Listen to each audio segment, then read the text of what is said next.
বিসমিল্লাহি রহমানির রাহিম।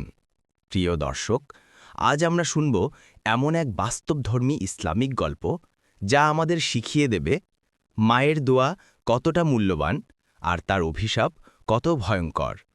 গল্পের নাম মায়ের দোয়ার বরকত।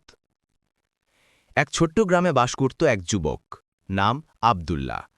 সে ছিল পরিশ্রমী, সৎ আর নামাজি।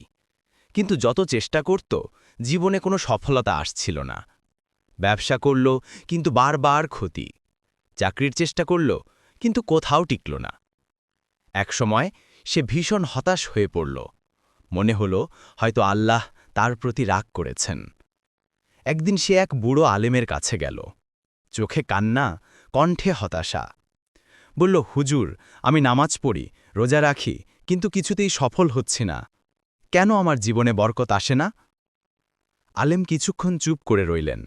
তারপর শান্তভাবে বললেন, বাবা, তোমার মা বেঁচে আছেন?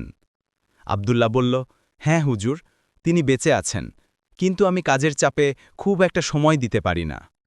আলেম মৃদু হেসে বললেন, যাও, তোমার মায়ের দোয়া নাও। তুমি যত নামাজ পড়ো, যত সৎ হও, মায়ের সন্তুষ্টি না পেলে জীবনে বরকত আসবে না। আব্দুল্লার চোখে পানি এসে গেল। সেদিন সন্ধ্যায় সে বাড়ি ফিরে মায়ের ঘরে ঢুকল। দেখল তার মা পুরনো চেয়ারে বসে কুরআন পড়ছেন। আব্দুল্লাহ আস্তে গিয়ে মায়ের পাশে বসল। চোখে জল নিয়ে বলল, আম্মা, আমি আপনাকে অবহেলা করেছি, সময় দেইনি, আপনার কষ্টের কথা বুঝিনি। আপনি কি আমাকে মাফ করবেন? মা অবাক হয়ে তাকালেন, তারপর হাসলেন। বললেন, বাবা, মা কখনো সন্তানের উপর রাগ রাখে না। আমি সবসময় তোমার ভালো চেয়েছি, শুধু চেয়েছি তুমি একটু সময় দাও, একটু আদর করো। আব্দুল্লাহ মায়ের পা ধরে বলল, আম্মা, আমার জন্য দোয়া করুন। মা তার মাথায় হাত রেখে বললেন, আল্লাহ তোমার রিজিকে বরকত দিক, তোমার কষ্ট দূর করুক, তোমার জীবনে আলো দিক। সেদিন থেকে আব্দুল্লাহর জীবনে আশ্চর্য পরিবর্তন শুরু হল। যে ব্যবসায় বারবার ক্ষতি হচ্ছিল, সেখানে লাভ আসতে শুরু করল। মানুষ তার সততায় মুগ্ধ হল, তার মুখে হাসি ফিরল, মনে শান্তি এলো। একদিন সে আবার সেই আলেমের কাছে গেল এবং বলল, হুজুর, এখন আমি সফল, শান্তিতে আছি, মায়ের দোয়ার কারণেই আমার জীবন বদলে গেছে। আলেম হেসে বললেন, দেখো বাবা, আল্লাহর রহমত মায়ের হৃদয়ের মধ্যেই লুকিয়ে থাকে। মায়ের খুশি মানেই আল্লাহ খুশি, আর মায়ের কষ্ট মানেই আল্লাহর অসন্তুষ্টি।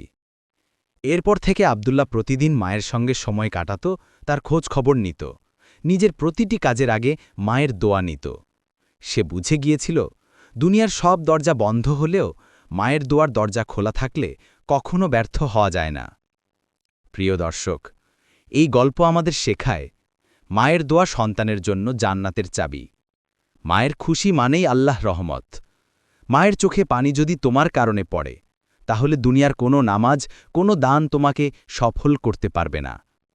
তাই আজ থেকেই চেষ্টা করো, তোমার মাকে খুশি রাখো, তার দোয়া নাও।